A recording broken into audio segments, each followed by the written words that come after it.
And in the next few minutes, we'll speak to a Bosnian Muslim survivor of the war about his thoughts on Mladic's standing trial a year after his capture. Now, a drug for advanced prostate cancer, which can extend life by more than 3 months, is likely to become available on the NHS in England after the manufacturer reduced its price. Police officers will tell the Home Secretary Theresa May she's on the brink of destroying a service admired throughout the world at the Police Federation conference in Bournemouth today. Forces in England and Wales are experiencing budget cuts of 20% and face some of the most radical reforms for 30 years.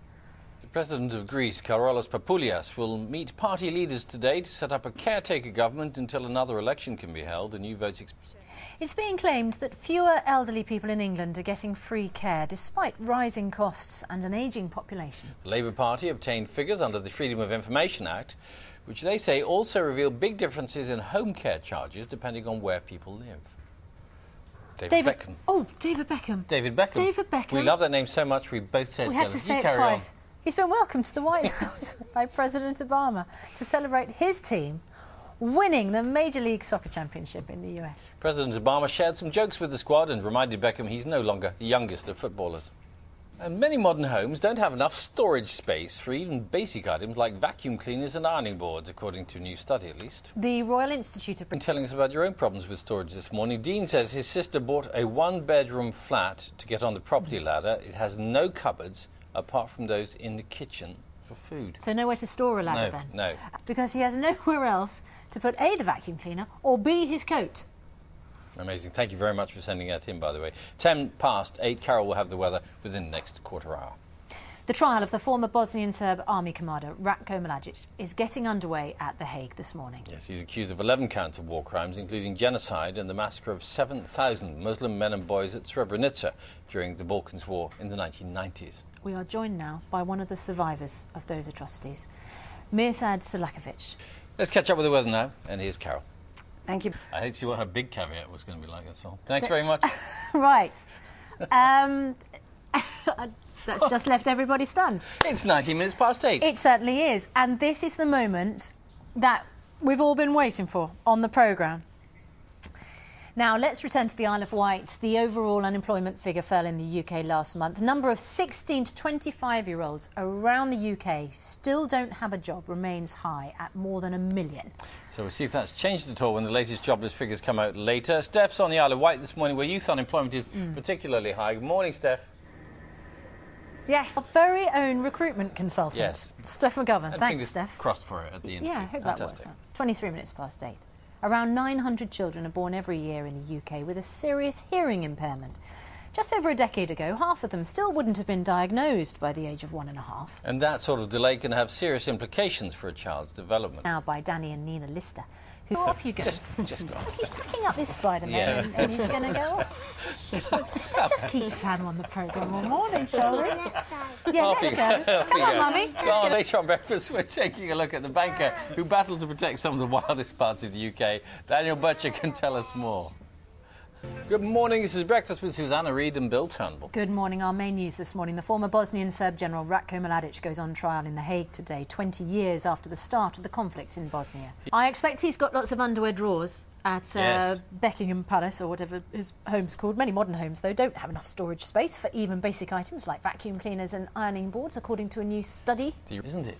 Those are the main stories this morning. Thanks for getting in touch with your tweets and emails and photographs. Here's what's coming up later in the programme. First, here's Sally with all the sport and the great debate and discussion Yeah, already underway. and it looks like the debate is already over, actually, because we have the England squad. It's not being officially announced till later on today, but we've already heard that... Yes. Yeah. All over the UK, athletes are hard at work preparing for the summer's games. Not the only ones, though, trying to capture the Olympic spirit. For the last 4 years, thousands of projects inspired by London 2012 have been set up, and so far more than 1 million people are involved. And today that work is going to be celebrated as part of UK Inspire Day. So, as promised, an Olympic gold medal winner. No one... Now, here's somebody who would be a record breaker if she was an athlete, I think. Carol? All right, Carol. Never mind the weather. We've got Professor Green waiting in the wings. Of course, Bill is in Professor Green's new video. If you could be in anyone's video, whose video would... And if Sean Bean would be a close second. Well suggested. Carol. Thank you. Thank you very much.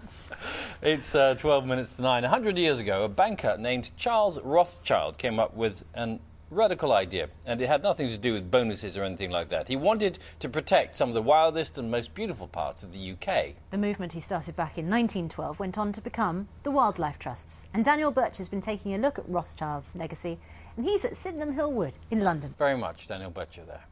9 minutes to 9. Bill has a bit of history with our next guest, the rapper Professor Green. Shall we take a look at their previous encounter so you have an idea? Very much indeed. Well, clearly Professor Green was impressed by what he saw, because he then asked me to star in the video for his new single, Remedy. Here it is. Green and Bill Turnbull show. It's a bro thing. We go back a long way. A long way. Lovely. What on earth possessed you to ask me to take part in your video? I thought you'd be wicked in it, you know. Wicked? After making me come on here and battle you twice, that first one, and then...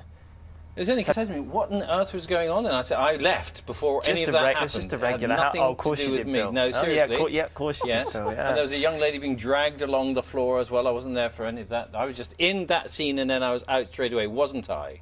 The thing is, you're involved with someone in a reality television show, I which is am. exactly I've the kind of thing you're talking about. I've shot myself in the foot. When Ian Brown's email pops in your inbox, what? I mean, were you a fan of the Stone Roses anyway? I was Lucky. interested. You're very lucky. I'm away on holiday that time, because they did ask me to MC it.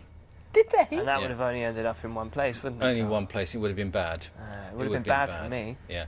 You'll be pleased to hear I've got no material prepared for you today. Anytime. Listen, next time. I'll happily do it again. Come on. The new single, Remedy, is released on the 3rd of June.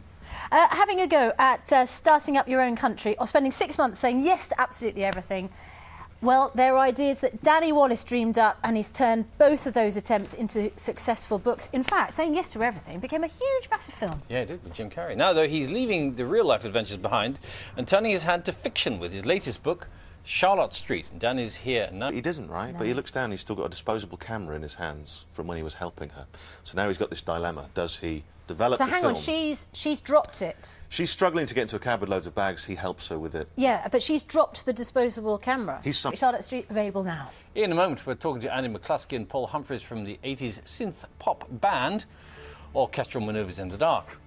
But first, here's a last quick look at what's happening where you are. See you in a moment.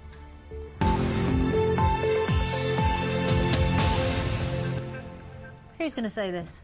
From skinny jeans to back-combed hair. Was that a look you sported in the 80s? I can't remember the 80s. It's fair to say the 80s trends have been enjoying a bit of a revival of late. And synth pop also proving popular again through artists like LaRue and The Killers, both of whom have cited our next guests as one of their influences. Understandable, as Orchestral Manoeuvres in the Dark pioneered synth pop more than 30 years ago. This summer, they'll be headlining an 80s revival festival.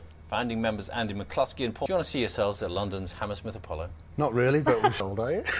She was very young when she started watching. So long ago, isn't it? Was it? Well, 34 years when we started. Yeah, 1978 we started. And you really thought it was going to be one... In yesterday. Was he? And oh, he... good old Gary. Do you... Well, we know Gary. We toured with Gary. We toured with Gary, yeah. In 1979. Did you? What he said was, for him, it's really important not just to be associated with that 80s...